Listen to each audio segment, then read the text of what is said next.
being here today. I'm joined today by Dr. Joe Cantor of the Department of Health. He will speak in a moment. I also have some other individuals with me today, and they'll be available at the end should you have any questions that you want to direct towards them. Last night, President Biden approved my request for a federal emergency declaration for Tropical Storm Nicholas. This authorizes FEMA to coordinate disaster relief efforts across 64 parishes, but it also gives us the flexibility to move federal personnel and assets that are in the state with respect to Ida out of the parishes that were approved for Ida and anywhere in Louisiana that we might need to move them in order to prepare for and very quickly respond to Tropical Storm Nicholas. I did have an opportunity to speak earlier today with Administrator Criswell. She is the administrator of FEMA. We discussed the ongoing response to Ida, but also Nicholas as it has moved into Louisiana. And of course, we've had probably way too many conversations lately, but I do appreciate the communication and her continued commitment to Louisiana. Tropical Storm Nicholas made landfall early this morning on the Texas coast. At that time, I believe it was a hurricane. It was a Category 1 hurricane. It is now moving slowly into southwest Louisiana. It is expected to stall over Louisiana, sort of dissipate, but I'm told by the National Weather Service that we can expect rain through the weekend. The current forecast shows the system bringing 4 to 6 inches of rainfall in southwest Louisiana and a high risk of excessive rainfall in southeast Louisiana of 6 to 10 inches. And of course, there's a moderate risk of excessive rainfall through central Louisiana as well, 4 to 6 inches. Bottom line is much of Louisiana, central and south Louisiana, is projected to receive a lot of rain. That has already started, and one of the most distressing parts of this is the heaviest rain now is expected to fall in areas that were most devastated by Hurricane Ida down in southeast Louisiana, as you can see from this graphic. That's particularly challenging because many individuals live in homes that are have not yet been repaired, and not yet really even been temporarily repaired to the point where they can withstand rain and so forth. Many of these homes have not had power restored, and that restoration effort may actually be set back if the weather is too inclement to allow the crews to go out and continue their work. And then we also suspect that there will be some of these homes and businesses that have begun to receive power again after Hurricane Ida that may lose it because of Nicholas, because all of those electric companies have yet to restore the full redundancy and resiliency of their systems. So obviously this is not what we would want to have happen in Louisiana. There's also a marginal to severe risk of tornadoes. These are warnings that will come quickly, so please be prepared. To the extent that you can, make sure that you keep your iPhones charged and on with the volume turned up and close enough to you so that you can hear any warnings that may go out over that system. It's also very important that individuals not drive on flooded roadways.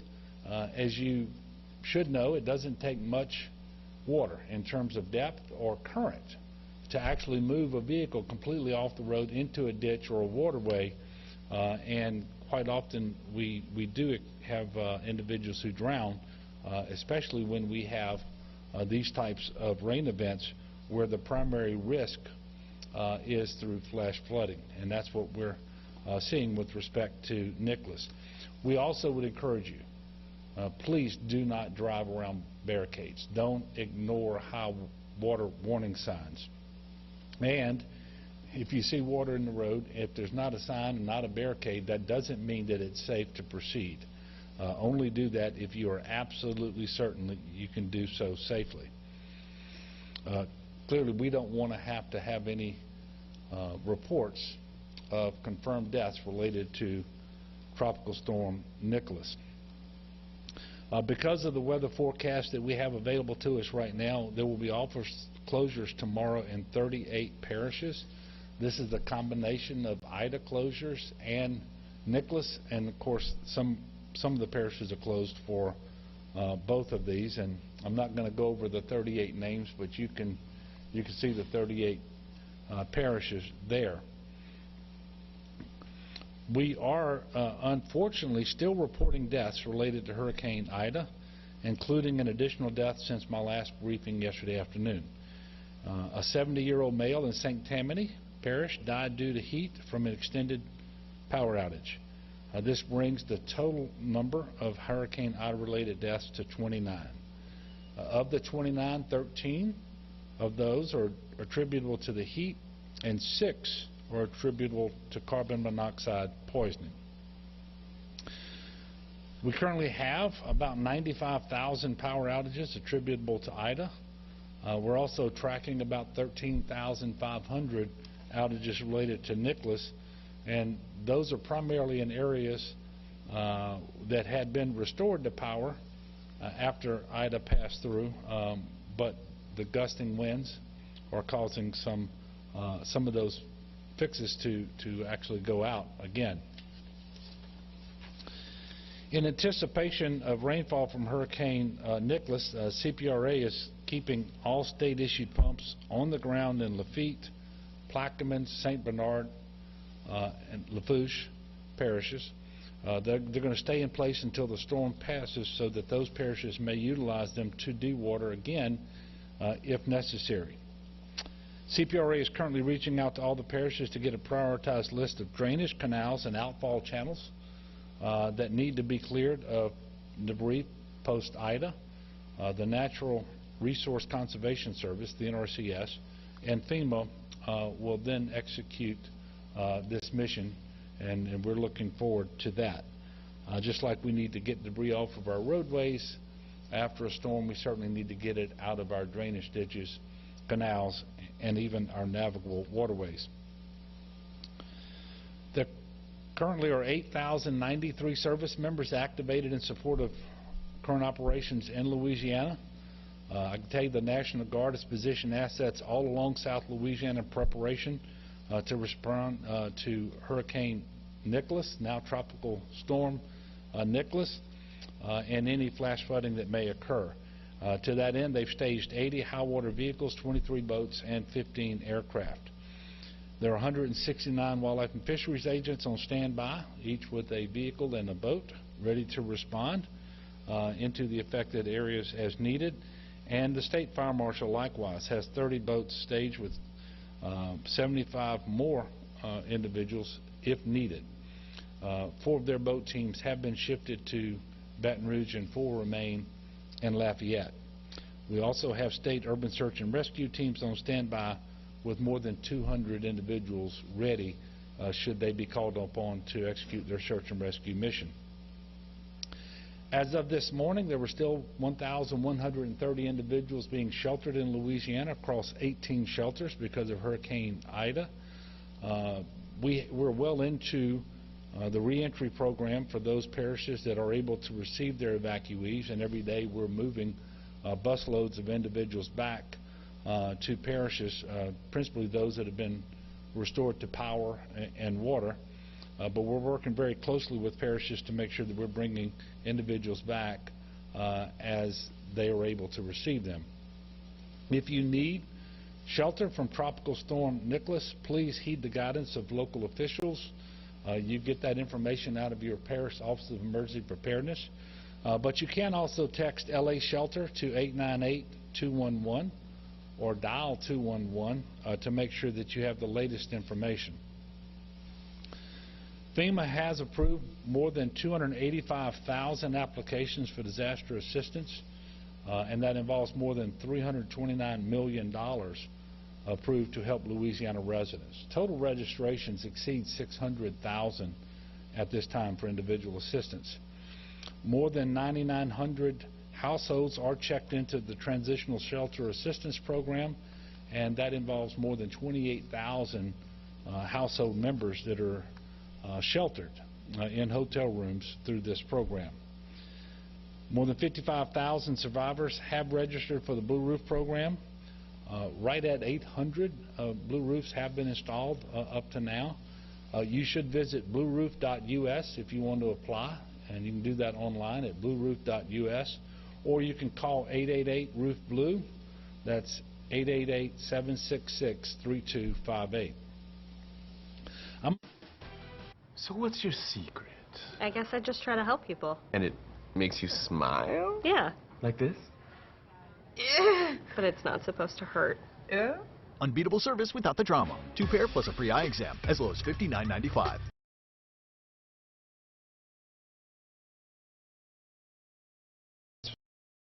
1,241. 1,612 individuals remain hospitalized from COVID across the state of Louisiana. That's down 19 from yesterday's hospitalization report.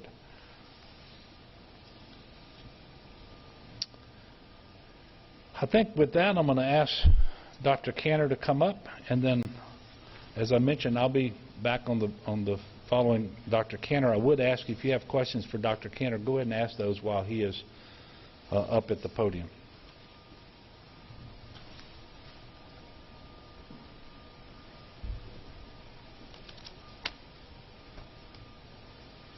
Afternoon. Thank you, Governor. Thank you for your leadership. I'll touch briefly on issues related to the storms, and then I'll talk about COVID after that.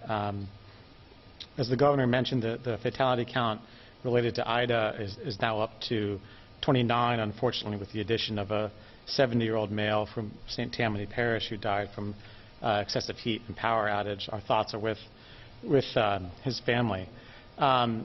Looking ahead to Tropical Storm Nicholas, we want to do as best a job as we can to minimize preventable deaths. You know, some deaths in a storm are just not preventable, but many of them are, and typically more than not in our history of storms. So I want to hit on a couple of the high points. As the Governor also said, you know, we believe this is going to be primarily a rain event. So we are anticipating isolated flooding, and we want to be cautious in activities that we know are risky. The first and foremost of those is driving on the roadways. I'll tell you, during the floods in May of this past year, 4 out of the 5 deaths that we had were people who got in accidents on the road, whether they hit another car, a stationary object, or drove off into an embankment. So I have to ask people, throughout the next couple days, as this tropical storm and the associated bands drops a lot of water throughout the state, please, if you do not need to be on the roadway, don't. Only travel by road if it's absolutely necessary. Again, 4 out of our 5 deaths from the flooding we had back in May were due to people being on the roadways. So if there's any way to avoid traveling by car over the next couple of days, we would ask you to please do that. I'll also ask you to continue to check on your old and otherwise vulnerable neighbors. 13 of the 29 deaths from Hurricane Ida so far were related to excessive heat and power outage, particularly in elderly or vulnerable individuals. And every one of those individuals had somebody in the state who cared about them. So do not assume that your neighbors and loved ones are okay. Do not assume that they have power just because you have power. And I'll ask you, as inclement weather comes in and moves through, please check on the folks around you who are elderly and vulnerable. We have medical special needs shelters set up in multiple locations throughout the state. They are open. They're going to continue to be open. EMS services are online. The point being, we can come help. We can come help folks that get in a bind, particularly folks that are reliant on oxygen or have other special needs. But if we don't know about them, if local authorities don't know about them, it's not a lot that we can do. So please check on your friends, neighbors, and relatives throughout this storm. Make sure that they're okay. Call 911, ask for help if they're not. And also, again, I wanted to mention generator safety. Of the 29 fatalities connected to Ida so far, 6 have been carbon monoxide poisoning related to unsafe generator usage. In addition to those 6 deaths, in the 2 weeks we've had over 150 hospital visits for carbon monoxide poisoning. As an ER doctor myself, let me tell you, this is not something to mess around with. Carbon monoxide often doesn't give you a warning before it kills you. And it doesn't just kill you, it kills everyone in the household, oftentimes at the exact same time. So if you're going to use the generator, remember, always outdoors, always well away from your house, at least 20 feet, ideally more. Keep it well away from windows, air intakes, doors. And to reduce the fire risk, be conscientious about the type of extension cord you're running to it. It's got to be of a thick enough gauge to handle the load. And if you're not sure what you're doing, ask someone who does know what they're doing. I wanted to touch briefly on the availability of prescription medications in pharmacies right now, particularly in the aftermath of Hurricane Ida. There's actually been quite a lot of progress in pharmacies reopening in the past week. So it's most acute in Region 3, the river parishes, Assumption, Lafourche, St. Charles, St. James, St. John, St. Mary, and Terrebonne. I'll tell you, in those 7 parishes, there are currently 26 pharmacies open as of this morning. All of the independent pharmacies in that area are open. All of the Walgreens are open except for 2 locations in Houma and 1 in Thibodaux.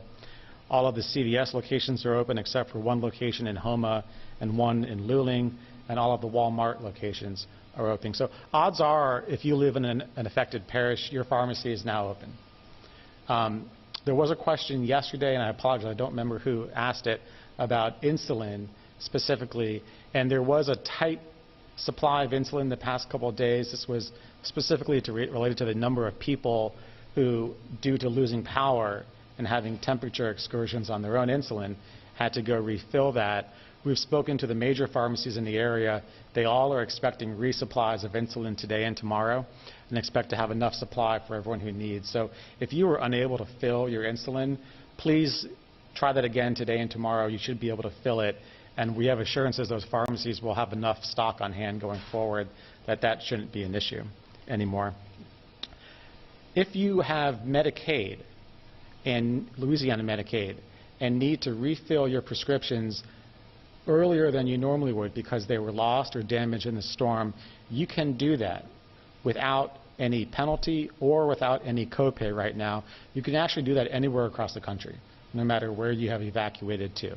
So Medicaid recipients can refill their prescriptions early if they were lost or damaged in a storm without having to pay any associated copays right now.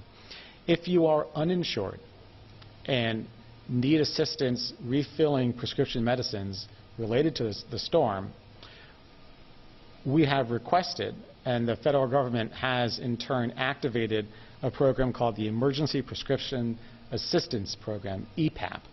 This is now open and available to anyone who is uninsured and needs to refill prescriptions. It will provide those prescriptions free of charge. So if you reside in an affected area in Louisiana and need assistance refilling prescriptions and you're uninsured, no matter where you are currently in the U.S., you can get those filled free of charge through this program. You need to call the EPAP hotline. It's a federal hotline. Give them your information and enroll. Once you do that, you'll be able to get your prescriptions refilled. I'm going to give that number.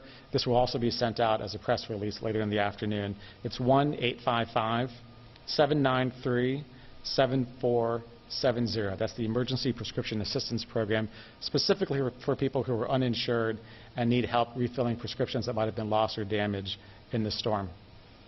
As we prepare for Tropical Storm Nicholas, I'll let you know that the testing and vaccination services provided through the National Guard in Region 5, that's the Greater Lake Charles area, are going to be closed today and tomorrow, specifically for the storm. There may be additional sites outside of Region 5 closed if conditions deteriorate, and we're going to play that by ear depending on how the local weather is going. I also want to let people know that we have expanded the number of locations in the state that people can receive monoclonal antibody treatment if they are positive with COVID and not yet sick enough to be in the hospital. Again, monoclonal antibodies are specifically designed for people who have mild or moderate illness to keep them from becoming severe, to keep them from needing hospitalization. Once you're sick enough to be in the hospital, it's too late to receive monoclonal antibodies. As of today, we have added 3 new sites statewide. One is in the Rain Civic Center. Another is in the Byrd Regional Hospital at Deer Creek in Leesville. And the third is in the Rapides Coliseum. Tomorrow, the Clinton Alternative Learning Center in Clinton will be added as a site. And on Thursday, the Burton Coliseum in Lake Charles will be added as a site as well. In the coming weeks, we'll add 13 additional new sites to those 5 for a total of 18 new state-operated sites. These are in addition to the over 100 sites that are currently offering monoclonal antibodies. These, what will be 18 state-operated sites, will be open 7 days a week, 8A to 6P, and referrals go through your physician or your care provider. So there's a clinical hotline that providers will call to refer patients in. Bottom line is, if you get informed that you're positive for COVID, if you have a positive test, your immediate next step should be to call your medical provider. Ask them if monoclonal antibodies will be indicated in you. They're particularly indicated in people who are at high risk for complications, but they're only good if they're given right away.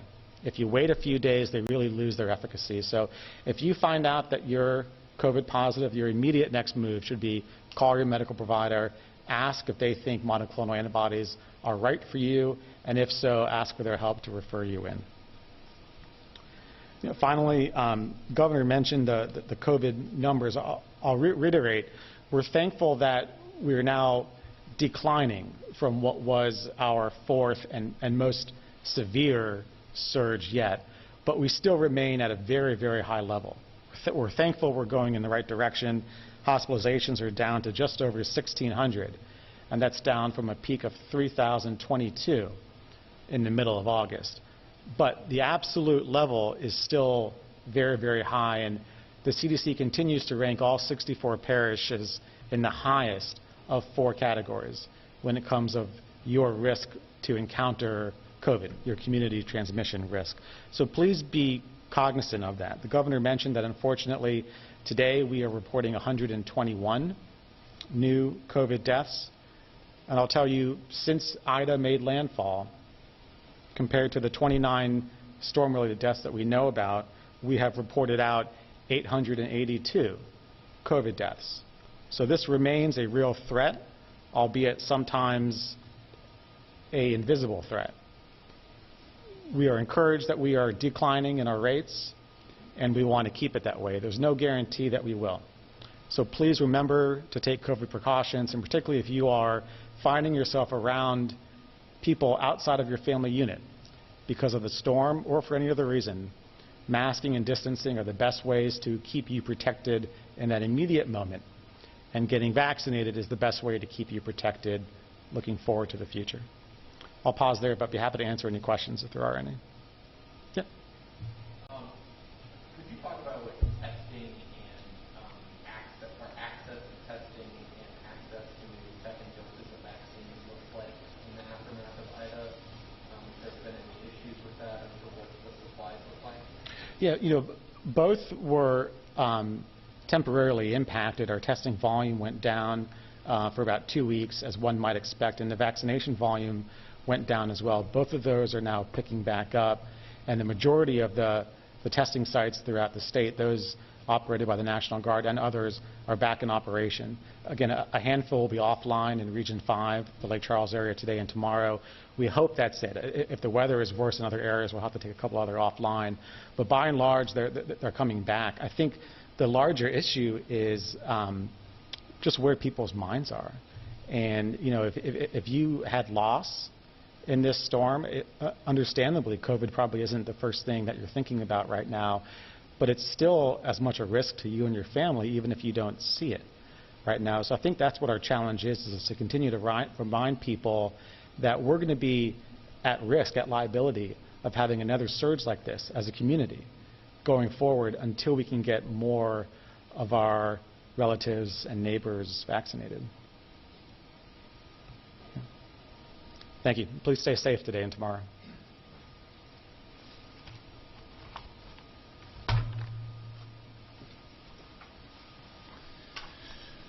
Thank you, Dr. Cantor. And I will take some questions and remind you I've got some individuals over here. Major General Keith Waddell, Colonel Lamar Davis with the State Police. We've got John Long from FEMA, Chip Klein with CPRA, and we also have Jim Wascom, who runs GOSEP for us. Yes, sir. Do you have a sense of, when folks should maybe, hunker down might be the wrong word, but maybe, what's the time frame for when folks should, stay at home and not go on the road? Yeah, because of Nicholas? Yeah. Yeah, I think it's a function of what they are told by their local officials, but also watching the weather forecasts on the National Weather, I should say the Weather Channel or local news, and to see what the conditions are. Obviously, we're talking about a threat of excessive rain and the flash flooding that's associated with that. And by the way, river flooding is possible too.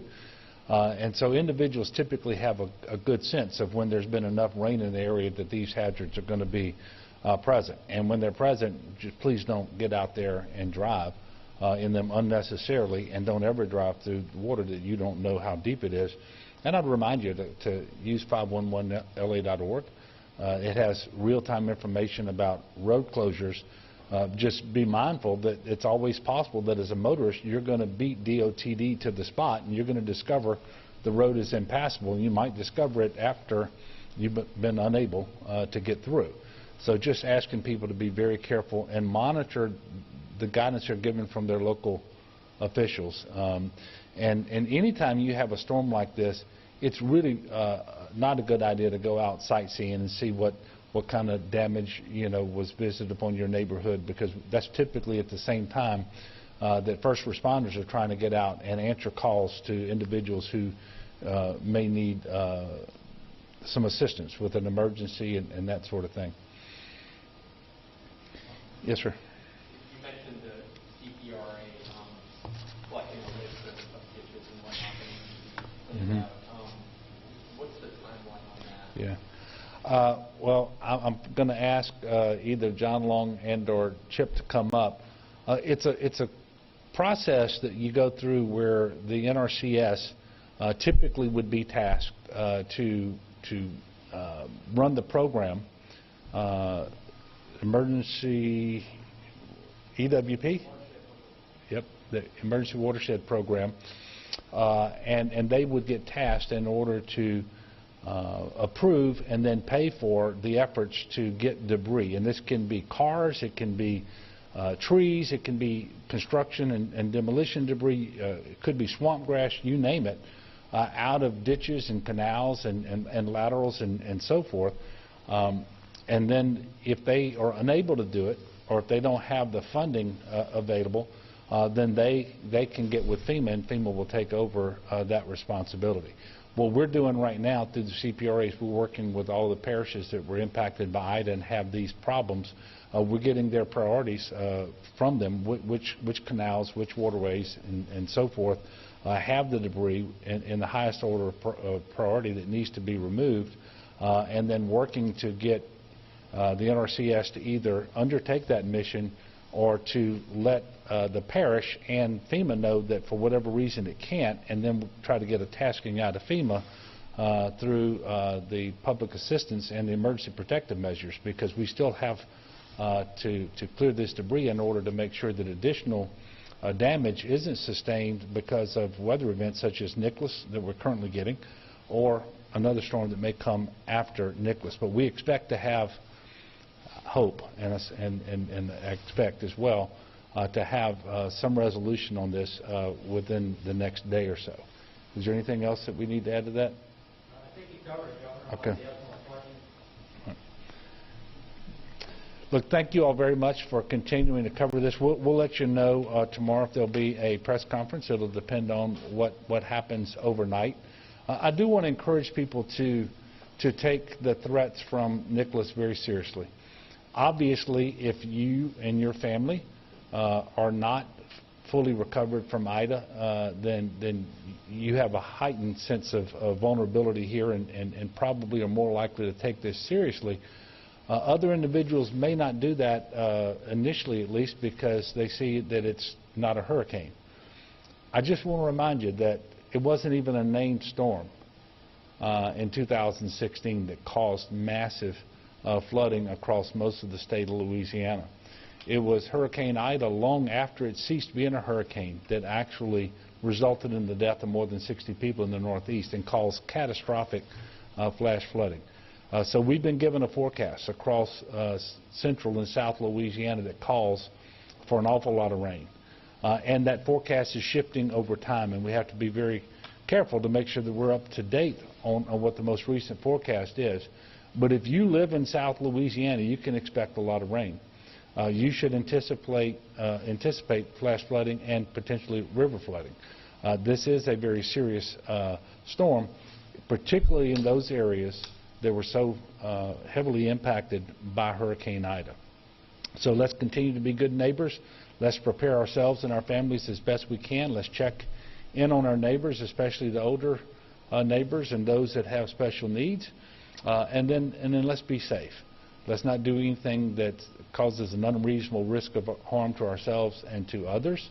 And that means don't get out sooner than you should and drive around. It also means don't spread COVID unnecessarily.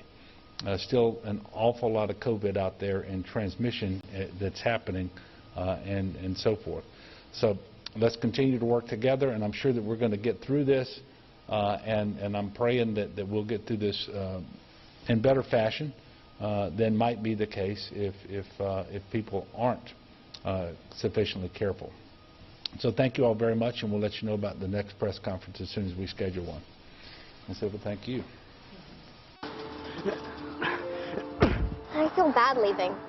Let's just give him a bit more time.